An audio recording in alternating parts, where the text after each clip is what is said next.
Good morning. Welcome back to the channel. Today I'm doing cranberries. We have 6 cups of cranberries here. Sugar, green apple, orange, mandarin orange, cinnamon, ginger. We have some Grand Marnier.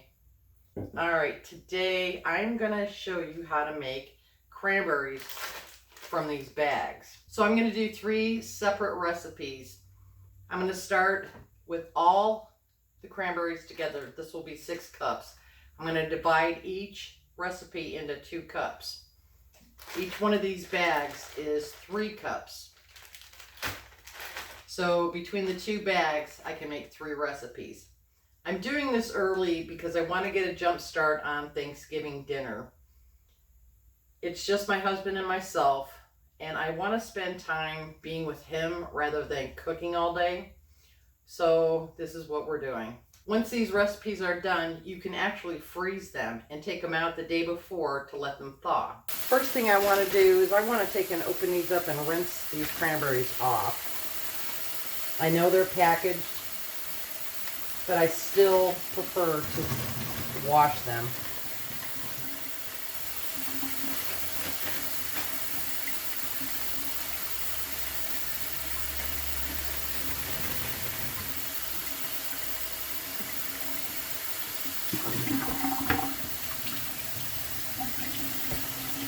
This way you can actually take out ones that don't look so good.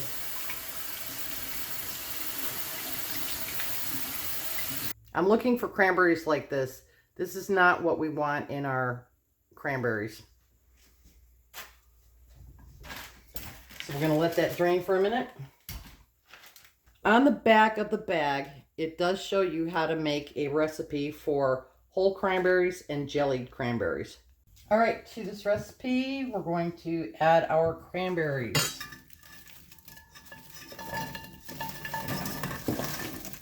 And we're going to drop them all over the floor. Now, I am going to turn my heat on to a medium-high.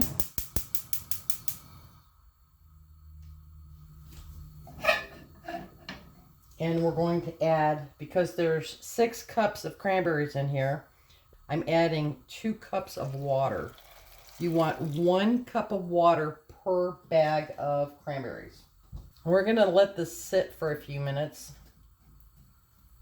until the water starts boiling. The cranberries will actually start cracking and breaking open, and that's what we're looking for. Okay, once it starts boiling, you'll start hearing popping and snapping and crackling, and what's happening is your cranberries are starting to open up. This crackling and popping process kind of reminds me of when you're popping popcorn and waiting for all the kernels to pop. As you can see, the water is boiling, and this is perfect. At this point, I'm going to add 2 cups of sugar.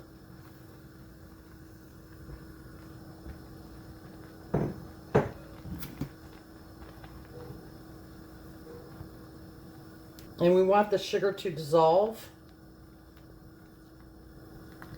And the cranberries will keep cracking.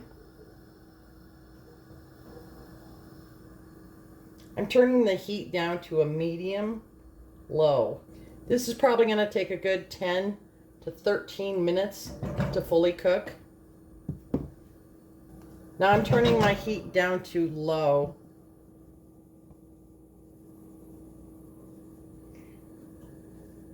And this will take about 10 minutes to cook from this point. I'm going to take out 4 cups of the cranberry jelly and put it in this measuring cup. I'm going to put that off to the side.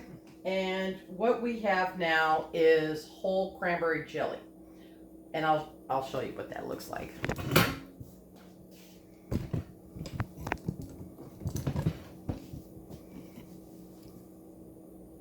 All right, this is whole cranberry jelly. What I'm going to do now is I'm going to turn it into a smoother cranberry jelly. My husband likes it that way, prefers it that way. I like whole cranberries. He likes regular. So I'm going to use my immersion blender. and just put it in. And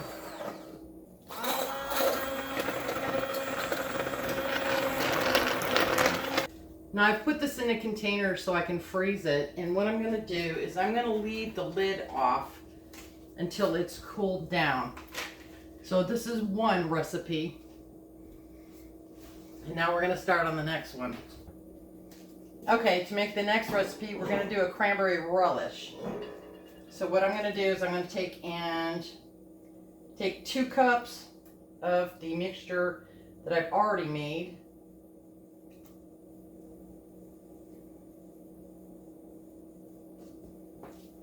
Put the rest aside, and I am turning on the oven.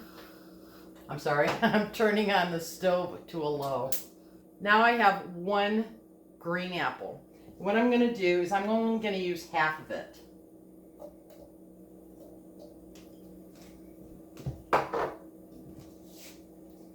And I'll mix that in there.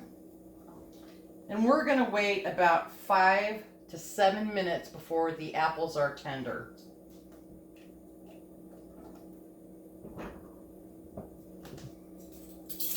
At this point, we're going to add a 1/4 teaspoon of ginger. And I am using measuring spoon. I'm going to use a 1/4 teaspoon of cinnamon.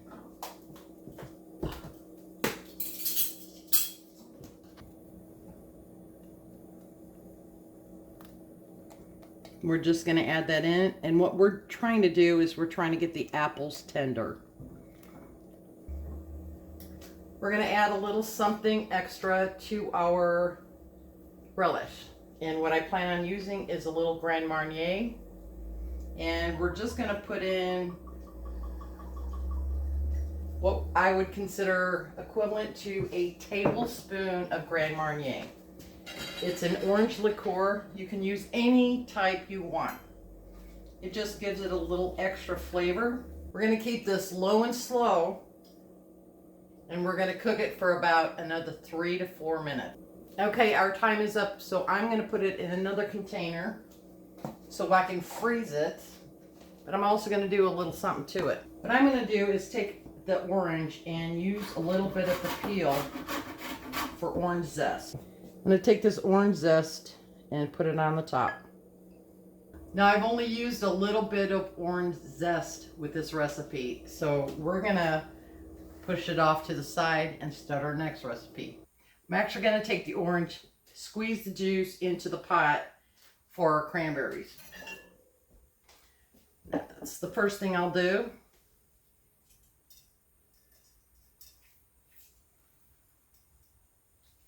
Put that back over on the pot. Put that back over on the stove. I have a 1/2 cup of mandarin oranges. We're going to just kind of roughly chop them up.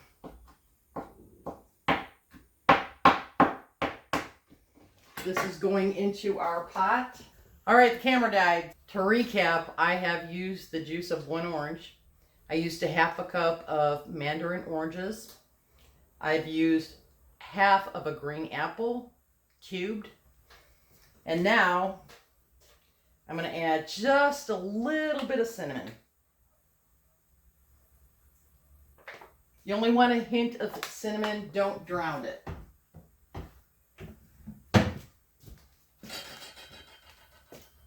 Now this is going to be a chutney.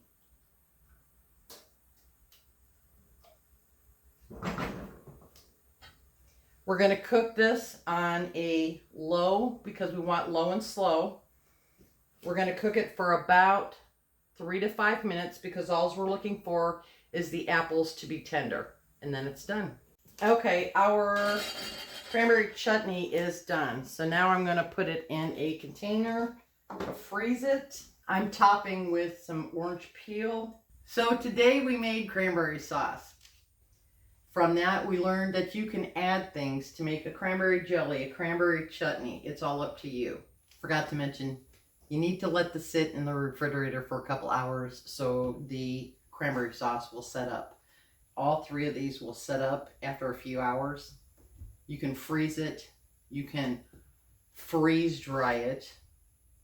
I'm not sure if you can dehydrate it. That might be something to see. All right. Thank you for watching. I appreciate you watching our videos, helping our channel grow. And as always, see you soon. Bye.